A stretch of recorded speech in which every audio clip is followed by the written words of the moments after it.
Nous pourrions accumuler une montagne de références parlant de Dieu comme d'un père et de son peuple comme de ses enfants. Il aurait pu faire l'organisation d'un peuple en une sorte de société. Il aurait pu en appeler quelques-uns d'un certain lieu et quelques autres d'un autre lieu pour leur donner le titre d'une dénomination et leur dire « Vous êtes désormais les membres de cette dénomination. Vous êtes formés en cette organisation. » Mais Dieu n'a jamais eu l'idée de ce genre. Son idée est une famille. Le Seigneur Jésus a déclaré qu'il était venu dans ce monde particulièrement pour révéler Dieu comme un Père.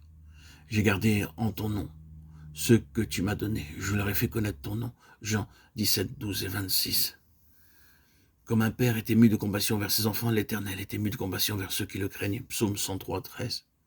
Le nom de Dieu qui se trouvait le plus sur les lèvres du Seigneur, Jésus était Père. Et Dieu a envoyé l'Esprit de son Fils dans nos cœurs, par lequel nous disons la même chose.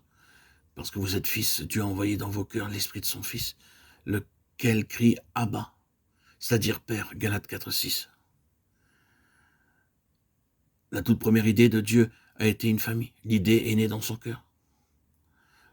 Ce n'est pas une société ou une institution officielle. La pensée la plus profonde dans le cœur de Dieu pour nous, c'est de nous posséder comme ses enfants.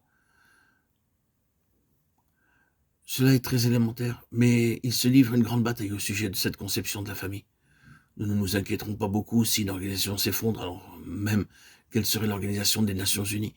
Mais nous sommes pleins de souffrance et de honte lorsqu'une famille se brise. Nous sentons qu'il y a dans une famille le sens d'une pensée sacrée. Quelle triste chose lorsqu'une famille se divise, lorsque les enfants sont opposés l'un à l'autre ou à leurs parents, que le mari est opposé à sa femme et la femme au mari. C'est là une marque spéciale de l'œuvre du diable à la fin de la dispensation. Il n'y a rien de plus terrible en notre temps que la rupture de la vie de famille. Les listes de divorces sont angoissantes et les pauvres enfants sont réellement laissés sans père ni mère à cause de l'effondrement de la famille. C'est un coup porté aux pensées les plus profondes du cœur de Dieu. Mais le résultat ne reste pas là. L'aspect le plus terrible de cette situation se trouve dans la famille de Dieu. Il n'y a rien de plus triste dans cet univers que le démembrement du peuple de Dieu. Le diable ne s'inquiète pas de nos dénominations et de nos organisations, mais il fait des objections à cette idée de la famille.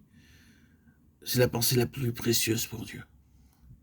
Je trouve que c'est l'une des choses les plus précieuses en un temps de communion fraternelle comme celui-ci.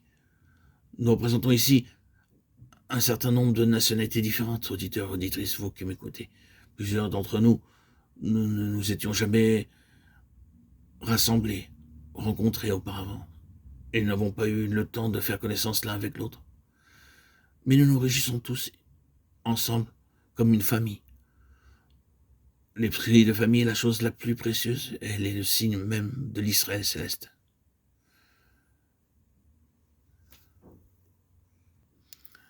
J'ai dit souvent dans de nombreux de mes audios, en parlant de la Jérusalem céleste, telle qu'elle nous est présentée symboliquement à la fin de la Bible, qu'elle n'a qu'une seule rue.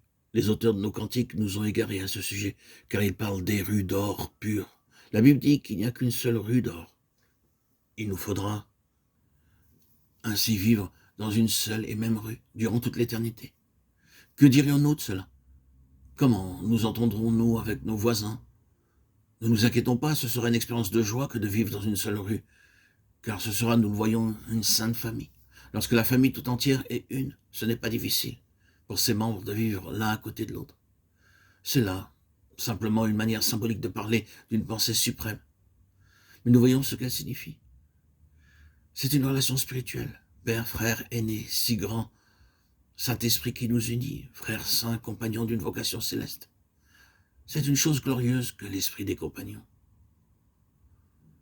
La toute première pensée de Dieu pour l'ancien Israël est reportée dans le nouvel Israël.